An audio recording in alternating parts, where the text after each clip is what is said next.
You mentioned previously chemistry or personality of bands and stuff like that. Of the songwriting, yeah.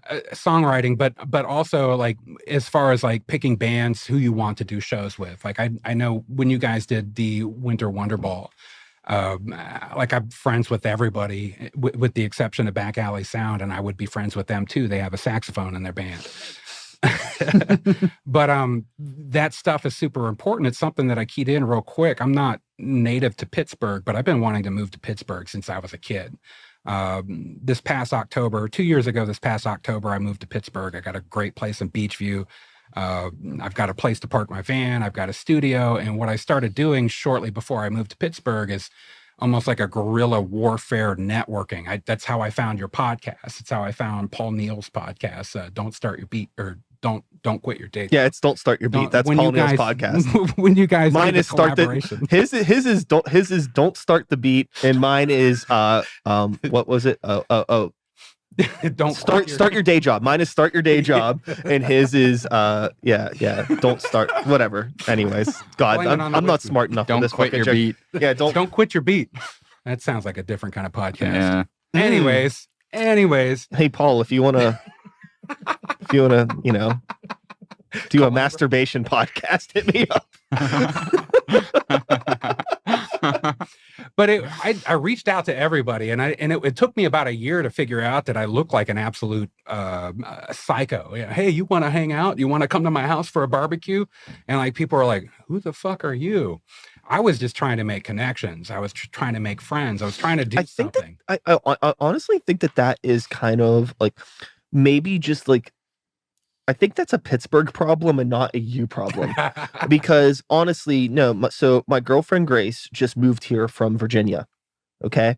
And she's kind of in the same mentality of like reaching out to people and always like I'll see somebody at a show and she's like, oh, who's that? They're really nice. Like, you should invite them over to the house sometime. I'm like, I don't invite people over my house. I don't hang out with people. What are you talking about? Yeah. She's like, that's what normal people do. I'm like, I don't think that's what normal people do.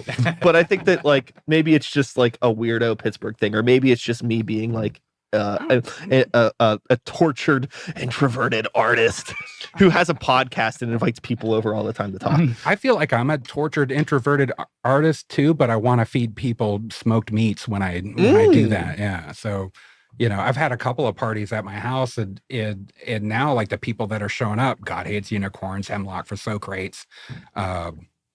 Did you know people pronounce that wrong all the time? If you would just watch Bill and Ted's Excellent Adventure, you would know how to pronounce a band name. I digress. I'm throwing all these parties and I'm cooking smoked meats, and then I'm finding out that half of them are vegetarian. And then I figure out why people don't want to hang out with me. Well, I am not a vegetarian. Okay. So if I can ever, I believe I have been invited to a party of yours, but I have not been able to attend. And you thought I was a fucking weirdo for doing that. No, I think you're a sweetheart. Thank you. I've got you fooled. Hey, cheers. So with the future right now of the heat missiles, I mean, we could talk in circles about like, why can't we get people to come out to shows? And like, really the reality of it is just like, there's some truth to like the venue situations, the parking situations. Does a venue have a bar? That type of thing. And there's also just like the hard reality sometimes that I've kind of been like, it's like, oh, well, just maybe my band just isn't that interesting to see more than once a year. And I already cashed in that card on my friends this year. Yeah. But it's 2024, motherfuckers.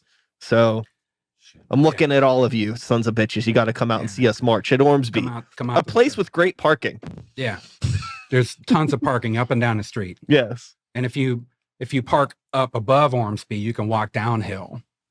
And you can kind of keep that into consideration as you drink at Ormsby while watching the show. Do you want to walk uphill drunk or downhill drunk? It's work with gravity. Yeah, work with gravity. Yeah, so you want to park downhill. Yeah, absolutely.